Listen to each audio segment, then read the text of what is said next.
Welcome. In this tutorial, we will show you how to turn professional mode on and off on Facebook.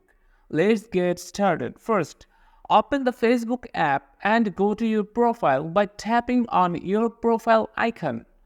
To turn on professional mode, tap the three dots next to the Edit Profile button in the options that appear. Look for Turn on Professional Mode and tap it. Facebook will then show you a few details about what professional mode offers, including access to insights, content tools, and monetization option. If you are ready to proceed, tap Turn on to activate professional mode on your profile.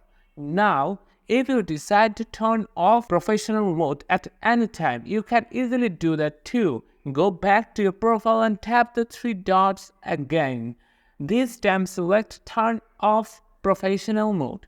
Facebook will ask you to confirm your choice. Tap Continue and professional mode will be disabled. And that's it. You know how to turn professional mode on and off on Facebook. If this video helped, don't forget to like and subscribe for more quick tutorials.